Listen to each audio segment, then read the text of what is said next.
Clandestins, migrants, réfugiés, exilés, beaucoup de mots pour désigner des hommes cherchant à s'installer sur les territoires nationaux européens. Dans les années 1930, la presse avait tendance à préférer le mot étranger pour désigner les résidents en opposition aux nationaux.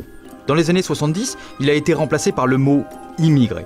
Le critère de la nationalité disparaît pour ne laisser place qu'au critère du déplacement. Avec le temps, le mot immigré va être associé à un autre mot, le mot clandestin. Ensemble, ces deux mots vont désigner des personnes qui restent dans un pays de manière illégale sans tenir compte des lois sur l'immigration de ce pays. Mais le terme est connoté. Novlangue oblige, dans la presse, il va être remplacé par l'expression euphémisante « sans papier », effaçant en un coup le phénomène de clandestinité, mais aussi le phénomène d'invasion migratoire.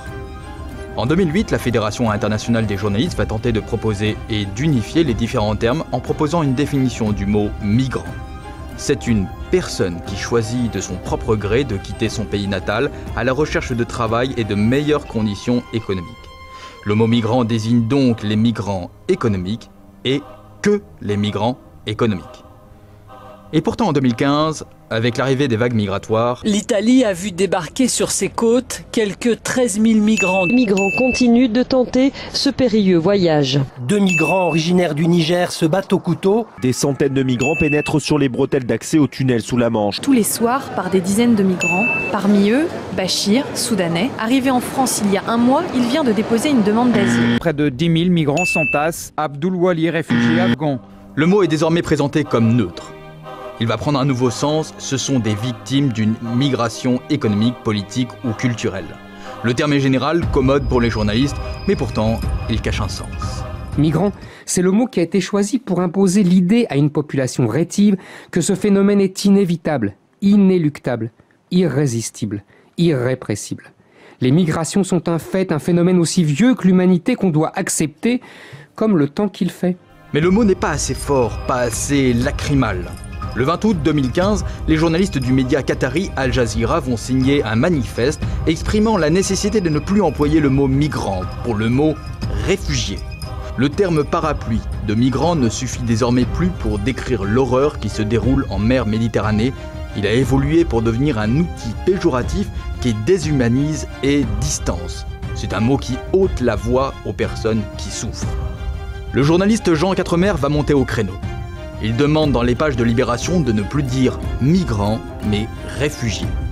Le mot migrant est un cache-sexe sémantique qui permet de nier la spécificité du drame humain qui se joue à nos frontières, un mot connoté négativement. Depuis 2015, le mot réfugié est employé massivement avec les migrants.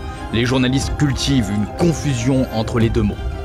Dans les médias, la crise des migrants deviendra même la crise des réfugiés. La situation des réfugiés est toujours aussi compliquée. Les réfugiés dormaient même sur le trottoir. Tout un symbole pour ces réfugiés qui ont l'impression d'être devenus le rebut de l'humanité. Dans un camp de réfugiés, 7 Algériens veulent rejoindre l'Italie. Passionné de cuisine, Nabil a été choisi par le Haut Commissariat pour les réfugiés. Ils sont cette année 80 anciens migrants à être invités au fourneau. Hadi passe ses journées sur son lit, dans ce camp de réfugiés. Pour pouvoir sortir de Grèce et venir ici, nous disons que nous sommes afghans, car ils ne nous laisseraient pas partir de là-bas avec notre vraie identité. Pourtant, ce mot a un sens particulier. Il a été défini par la Convention de Genève en 1951.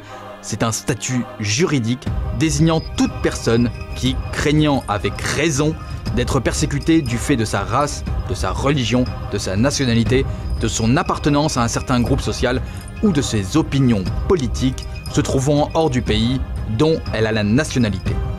Parler de réfugiés plutôt que de migrants, c'est interdire aux citoyens de penser les conséquences à court, à long et à moyen terme de ce mouvement massif de population. C'est cacher la réalité de ce que sont les mouvements de population et leurs raisons. C'est privilégier l'émotion pour nier toute réflexion. Mais parler de réfugiés pour les Albanais alors que l'Albanie est considérée comme un pays sûr, c'est un bobard, comme diraient les journalistes aujourd'hui, une fake news. Depuis 2018, les journalistes ont trouvé la parade et emploient un nouveau mot, exilé. Est-ce que les artistes n'en font pas trop concernant les exilés? D'abord, qu'est-ce qu'on appelle un exilé? Un exilé, contrairement à un migrant, parce que je n'aime pas le mot de migrant. Le mot était réservé au SDF, c'est l'exilé de la société. La presse veut désormais l'employer pour les clandestins. Le mot est fortement lacrymal. Dans son sens propre, il désigne quelqu'un qui est obligé de vivre ailleurs que là où il est habituellement, où il aime vivre, ce lieu où il se sent étranger, mis à l'écart.